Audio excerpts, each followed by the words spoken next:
Hi friends, మన షిరిడి ట్రిప్లో next వీడియోకి వెల్కమ్. ముక్తిధామ్ దాటిన దగ్గర నుంచి ఒక్కటే వర్షం, రోడ్లు మొత్తం దారుణంగా ఉన్నాయి. అయినా కూడా వర్షంలోనే వెళ్ళి అన్ని ప్లేసెస్ విజిట్ చేశాం.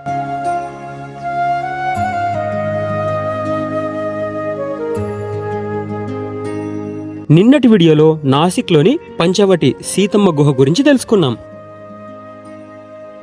ఈ వీడియోలో పంచవటికి దగ్గరలోనే ఉన్న ఒక అద్భుతమైన దేవాలయాన్ని చూడబోతున్నాం. అదే కాలారాం దేవాలయం. నాసిక్లో ఉన్న అతి పెద్ద దేవాలయం ఇది. ఈ ఆలయం 17వ శతాబ్దానికి చెందినది. మరాఠా సామ్రాజ్యానికి చెందిన సర్దార్ రంగారావు ఓడేకార్కు గోదావరి నదిలో శ్రీరాముని నల్లని విగ్రహం ఉన్నట్లు కలలో కనిపించిందట. అంతేకాకుండా శ్రీరాముడు కలలో నాసిక్లో ఒక పెద్ద ఆలయాన్ని నిర్మించమని చెప్పాడంట. ఆ కలను నిజం చేస్తూ రంగారావు ఓడేకార్ గారు ఈ విగ్రహాన్ని నది నుండి వెలికితీసి ఈ ఆలయాన్ని నిర్మించారట. ఈ ఆలయ నిర్మాణం కోసం 2000 మంది కార్మికులు దాదాపుగా 12 సంవత్సరాల పాటు శ్రమించి నిర్మించారు. ఆలయం మొత్తం నల్లటి రాళ్లతో నిర్మించబడింది. ఈ ఆలయం లోపల శ్రీరామునితో పాటు సీతా లక్ష్మణుల విగ్రహాలు కూడా ఉన్నాయి. ఈ ఆలయానికి 14 మెట్లు ఉన్నాయి. ఇవి శ్రీరాముని 14 ఏళ్ల వనవాసానికి ప్రతీకగా భావిస్తారు. ఆలయ ప్రాంగణంలో మొత్తం 84 స్తంభాలు మనకు కనిపిస్తాయి.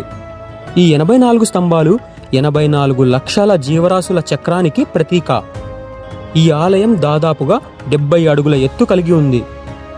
ఈ ఆలయానికి ఉన్న మరొక ముఖ్యమైన విశేషం ఏంటంటే ఈ ఆలయానికి ఆధ్యాత్మికంగానే కాకుండా చారిత్రక ప్రాముఖ్యత కూడా ఉంది. భారతదేశ సామాజిక చరిత్రలో ఈ ఆలయానికి చెరగని స్థానం ఉంది. 1930 మార్చి 2న డాక్టర్ బిఆర్ అంబేద్కర్ గారి ఆధ్వర్యంలో అంటరానితనానికి వ్యతిరేకంగా దళితులకు ఆలయ ప్రవేశ హక్కు కల్పించాలని ఇక్కడ భారీ సత్యాగ్రహం జరిగింది.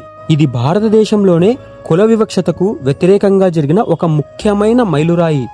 ఆ విధంగా ఈ ఆలయం కేవలం ఒక పూజాస్థలం మాత్రమే కాదు, ఇది సామాజిక సమానత్వం కోసం జరిగిన పోరాటంలో ఒక కీలకమైన ప్రదేశంగా నిలిచింది.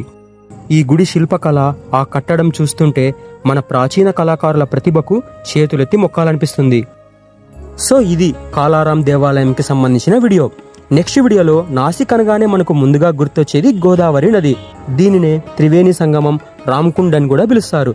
నెక్స్ట్ వీడియోలో మనం రామ్కుండ్ గురించి తెలుసుకుందాం. కాబట్టి మిస్ అవ్వకుండా ఉండాలంటే వెంటనే సబ్స్క్రైబ్ చేసుకోండి.